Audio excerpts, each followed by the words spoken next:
Visiting Reynolds House during the holiday season has become a tradition in Winston-Salem. With elegant decor from the early 20th century, this was the home of R.J. and Catherine Reynolds, and their love for the holiday season is apparent with great attention to detail.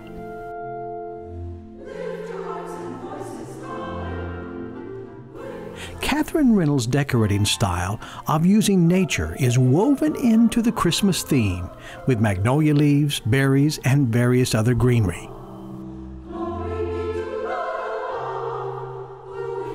The Christmas tree in the study has replicas of the original lights that were used when R.J. and Catherine lived in the home.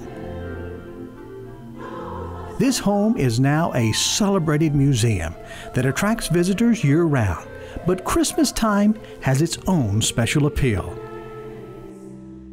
Downtown Winston-Salem comes to life with the sights and sounds of the holiday season. Each December, the Stevens Center is home to the production of the critically acclaimed all-student production of the Nutcracker, presented by University of North Carolina School of the Arts.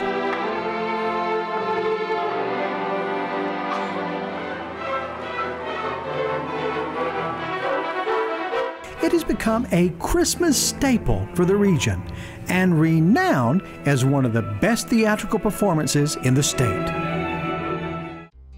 Not far from the Stevens Center, you can step back in time with our Moravian friends.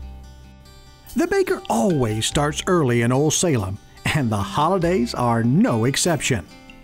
Salem was founded in 1766 by the Moravians, and they have observed Christmas from the very beginning, with its traditions that have centered on their faith and the value of family and community. Good food, including fresh bread, has always been a part of Moravian balance, and the unique sugar cakes are a big hit during the holiday season. For more than 80 years, the candle tea tradition continues at the Single Brothers House with demonstrations of the craft of making candles.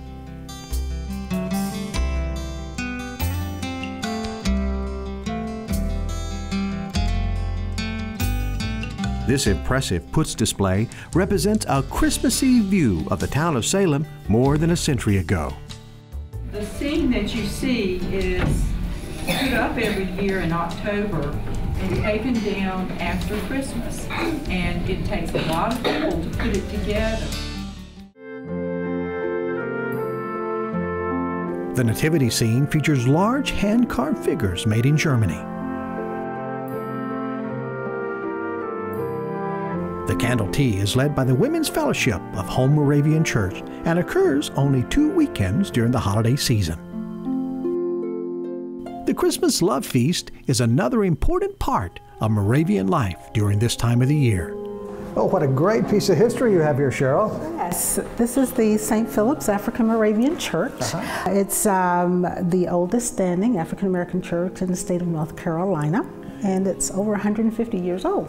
And Christmas is an important time of the year for you. Oh, absolutely. The Love Feast for African Moravians was a very special time. It allowed them a chance to get together, because Love Feast is non-sacramental. Anybody could attend.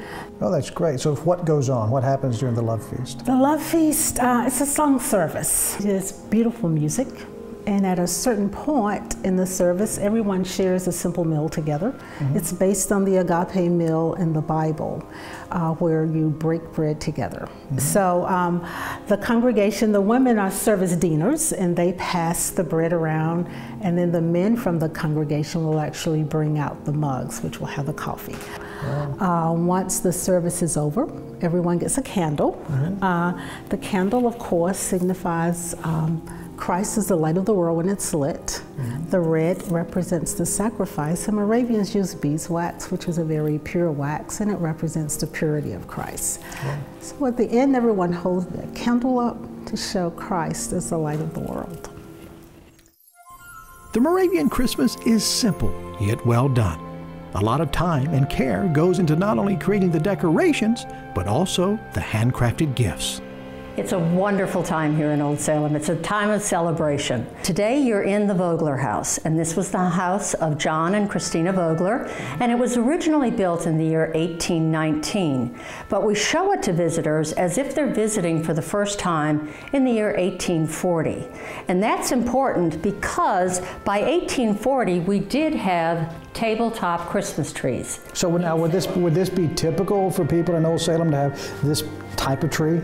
Some families did by 1840, but not every family did.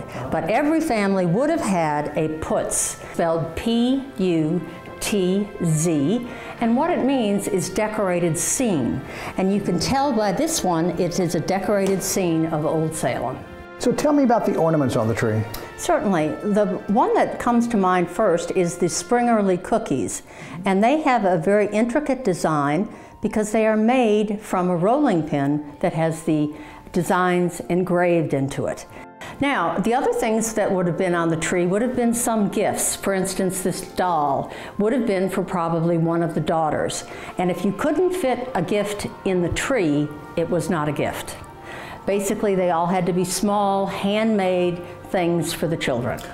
During this time of the year, Moravian stars adorn the merchant windows on the streets of Old Salem. I like shopping with the Moravians.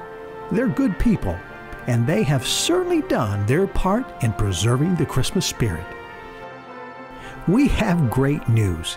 Everywhere we went, we found the Christmas spirit. We found it in the hearts and memories of the people of the Carolinas. We saw it in the excited eyes of children. We saw it in the traditions that have transcended the ages. And we saw it the strongest when people came together to observe and celebrate this special time of the year. So, my friends, let us be kind to each other. Let us be happy in the fact that the Christmas spirit is alive and well.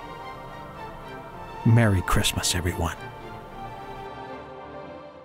Presents are cool, but the biggest present is spending time together.